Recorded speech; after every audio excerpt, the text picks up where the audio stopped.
nombreux sont ceux qui veulent épargner plus. Pas facile de mettre de l'argent de côté quand on fait déjà attention ou que l'on a un budget très serré. Café de la Bourse vous présente quelques moyens simples de faire des économies pour voir grossir votre épargne. Nous verrons d'abord que pour dépenser moins sans pour autant faire une croix sur vos dépenses plaisir, il suffit de revoir à la baisse les dépenses contraintes. Ensuite, ne négligez pas le bon sens et la négociation. Ensuite, rationaliser vos finances est un moyen ingénieux de réaliser de véritables économies. Enfin, il est fondamental de bien gérer votre épargne et de choisir les placements les plus adéquats selon vos projets à financer. Louer au lieu d'acheter.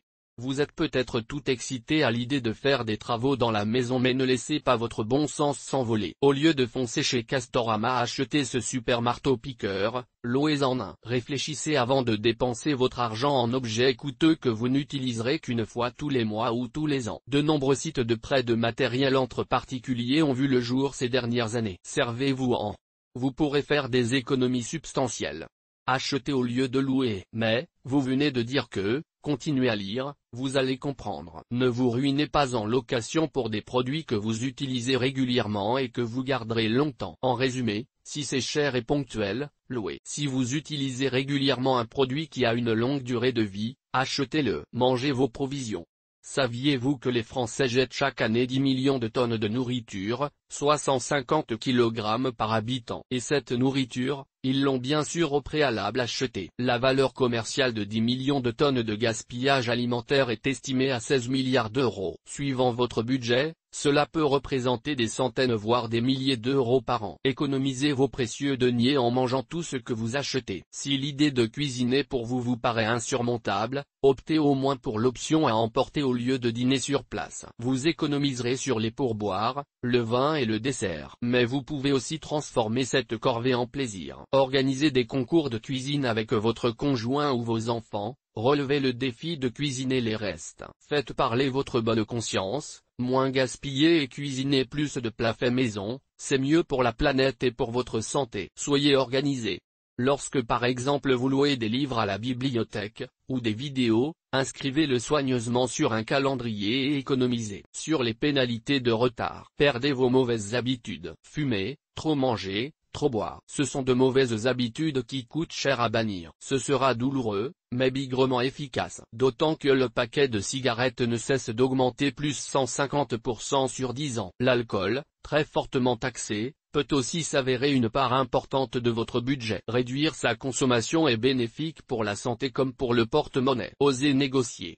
Parce qu'il est plus facile et plus agréable de faire des économies sur les contraintes que sur les dépenses plaisir. Passez au crible l'ensemble de vos contrats électricité, téléphone, internet, assurance, frais bancaires, prêts, etc. et négociez. De nombreux comparateurs en ligne permettent de comparer les prix entre les concurrents sur de nombreux secteurs. Osez négocier. Vous n'avez rien à perdre. Alors pourquoi ne pas demander à votre banque ou banque en ligne si elle peut baisser le taux d'intérêt de votre prêt immobilier? Plutôt que de changer de prestataire, n'hésitez pas également à demander une remise sur des services comme le téléphone mobile ou votre accès à Internet. Et, bien sûr, n'hésitez pas à demander des ristournes lors de gros achats comme une voiture ou du mobilier de maison. En temps difficile, le vendeur est plus que jamais prêt à baisser son prix plutôt que de perdre un précieux acheteur. Les deux parties en sortiront finalement gagnantes. Sachez dire non par exemple, dites non à ce contrat d'extension de garantie, ou à ces jantes alliage en option sur votre voiture. Regardez à combien s'élèverait le coût de réparation ou de remplacement, si tant est que souhaiteriez réellement réparer ou remplacer l'objet en question. Prévoyez des prélèvements automatiques. Arrangez-vous au moins pour que vos factures mensuelles soient réglées par prélèvement automatique, pour éviter d'oublier de payer et d'avoir alors à payer des pénalités de retard ou des intérêts. Mettez en place un paiement automatique en passant par le service en ligne de votre banque, ou en vous arrangeant directement avec l'entreprise ou le fournisseur de services. Pour votre épargne, faites de même et optez pour le prélèvement automatique en mettant en place un virement plutôt en début de mois. Lorsque vous avez encore de l'argent sur votre compte, vous épargnerez sans même y penser. L'automatisation représente un moyen sûr et gratuit pour vous débarrasser du stress lié à l'organisation du règlement des factures. Regroupez vos prestataires. Il est inutile de payer plusieurs prestataires pour des services similaires. Appelez votre fournisseur d'accès pour voir si vous pouvez bénéficier de réductions si vous changez d'offre Internet, de téléphonie, téléphonie ou d'autres services, comme la télé ou le câble. Attention aussi à ne pas souscrire à trop d'offres similaires. Aurez-vous vraiment le temps de regarder Canal+, Amazon Prime Video, Netflix, Disney+ et OCS? Rien n'est moins sûr. Soldez vos crédits à la consommation. Soldez vos crédits à la consommation si vous en avez. C'est le meilleur moyen de réussir à mettre de l'argent de côté en économisant sur les intérêts. Si vous n'en avez pas, n'en souscrivez pas. Il est toujours plus intéressant financièrement de mettre des sous de côté plusieurs mois pour s'offrir l'objet de sa convoitise que de souscrire un crédit conso pour le faire. Vous pouvez tout de même l'acquérir tout de suite si vous en avez les moyens ou que vous pouvez payer en plusieurs fois sans frais. Payez vos impôts à temps. Oui, il est pénible de payer ses impôts, et personne n'aime remplir sa déclaration. Mais en le faisant en temps et en heure, vous éviterez les désagréables piqûres de rappel du fisc. Plus important encore, vous éviterez de payer des amendes, des pénalités et des intérêts. Personne n'échappe au fisc. Pas même Chuck Norris, alors quitte à les payer, payez-les à temps. Faites vos comptes.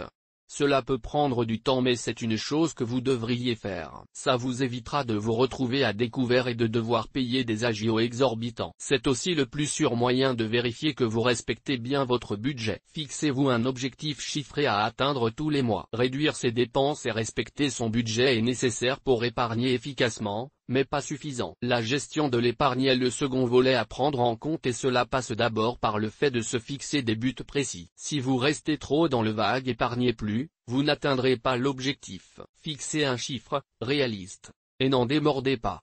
Si en règle générale, on considère que l'on peut épargner 10% de son revenu, cela peut être beaucoup plus pour les plus gros revenus. Restez réaliste sur votre capacité d'épargne. Attention cependant à ne pas vous imposer un taux d'épargne trop important. Vous ne tiendriez pas sur la durée. Ne réduisez pas à néant les postes de dépenses loisirs et sorties. À trop vouloir se restreindre, on finit par ne plus respecter aucune règle et à mettre en péril ses finances. Mieux vaut épargner peu et régulièrement que beaucoup tous les 3 ou 4 mois seulement. Listez tous vos projets à financer. Si vous savez pourquoi vous épargnez, il y a fort à parier que vous soyez un peu plus motivé à l'idée de mettre des sous de côté. Dans un premier temps, il est indispensable de se constituer une épargne de précaution. Ce fonds d'urgence, qui doit représenter 3 à 6 mois de salaire, vous permettra de régler sans problème toutes les dépenses imprévues et urgentes. Quand vous possédez ce matelas, alors vous pouvez envisager de financer d'autres projets. Il pourra s'agir de projets de court terme, payer vos prochaines vacances, comme de projets de moyen terme, financer les études des enfants ou s'acheter une résidence principale ou une résidence secondaire par exemple, ou bien encore de projets de long terme préparer sa retraite. Vous pouvez bien sûr, et c'est même conseillé, épargner en parallèle pour tous ces projets. En sachant très précisément à quoi sert votre épargne, vous serez plus enclin à consentir à cet effort et à le tenir dans la durée. Choisissez les bons placements. Réduire ses dépenses est nécessaire pour épargner efficacement, mais pas suffisant. La gestion de l'épargne est le second volet à mettre en œuvre. Il est primordial de bien adapter le support d'épargne au projet à financer. Si les Français privilégient les produits non risqués comme les livrets bancaires, il est toutefois important d'épargner sur ces supports. Uniquement pour se constituer un fonds d'urgence et financer ses projets de court terme. Dès lors que vous possédez un horizon d'investissement un peu plus éloigné, il conviendra de se tourner vers des placements, certes plus risqués, mais aussi bien plus rémunérateurs. L'assurance vie, avec son fonds euro garanti en capital et ses unités de compte plus risquées mais au rendement potentiellement bien plus avantageux, est un placement très polyvalent qui s'adapte à tous les profils d'investisseurs. Vous pouvez aussi investir en bourse sur les marchés actions via un PEA ou un compte titre, vous-même si vous vous sentez suffisamment à l'aise, ou bien dans le cadre d'une gestion pilotée par le biais de laquelle vos avoirs sont gérés par des experts qui prennent leurs décisions en tenant compte de la conjoncture de marché, de votre profil de risque et de votre horizon d'investissement. Parlez d'argent. Parlez d'argent avec votre conseiller habituel dans votre banque ou avec un conseiller en gestion de patrimoine vous permettra aussi de mieux gérer votre argent car vous verrez plus clair dans vos finances, définirez des objectifs, un ou plusieurs horizons d'investissement, un profil de risque, etc. Tous ces éléments participeront à épargner plus et mieux. Tous ces conseils vous aideront à épargner plus sans que cela ne soit trop un frein à votre pouvoir d'achat et ne rogne trop sur vos dépenses plaisir. Mais la règle principale est peut-être de se fixer un but réaliste et cohérent. De même qu'une personne qui n'a jamais fait de sport ne va pas courir le marathon en 6 mois, Une personne qui a seulement un livret A ne va pas se mettre à investir en bourse et se lancer dans l'investissement PME via le crowdfunding du jour au lendemain. Quelques questions sur comment épargner. Comment épargner avec un petit salaire? Peu importe combien vous gagnez. Ce qui importe, ce n'est pas de mettre de côté chaque mois une somme fixe qui serait la même pour tous, mais de mettre de côté un pourcentage de vos revenus, quels qu'ils soient. 15% environ de ce que vous gagnez. Si vous avez de gros revenus, votre épargne sera donc plus importante que si vous avez un petit salaire. À vous de définir le pourcentage exact en réalisant un budget mensuel. Faut-il épargner en fin ou début de mois? Il est primordial de mettre de côté la somme que vous aurez prévu d'épargner chaque mois dès que vous avez été payé. N'attendez surtout pas, à la fin du mois, de voir combien vous pouvez épargner. Le résultat ne serait sans doute pas ce que vous aviez prévu. Il peut être judicieux de prévoir un virement automatique vers un compte épargne le lendemain de la paie. Quelles sont les meilleures solutions pour épargner? Pour mettre de côté son épargne, choisissez votre support en fonction de votre horizon d'investissement. Privilégiez donc les livrets bancaires pour le court terme et le fonds euro d'une assurance vie pour le moyen terme. Ces placements à capital garanti vous permettront de retrouver votre épargne intacte à n'importe quel moment. Pour investir votre épargne sur le long terme, vous pouvez vous tourner vers le marché action et le marché immobilier. Source des images, Freepik, voir conditions de l'offre sur le site de la banque. Toutes nos informations sont, par nature, génériques. Elles ne tiennent pas compte de votre situation personnelle et ne constituent en aucune façon des recommandations personnalisées en vue de la réalisation de transactions et ne peuvent être assimilées à une prestation de conseil en investissement financier, ni à une incitation quelconque à acheter ou vendre des instruments financiers. Le lecteur est seul responsable de l'utilisation de l'information fournie, sans qu'aucun recours contre la société éditrice de Café de la Bourse, comme ne soit possible. La responsabilité de la société éditrice de Café de la Bourse, comme ne pourra en aucun cas être engagée en cas d'erreur, d'omission ou d'investissement inopportun.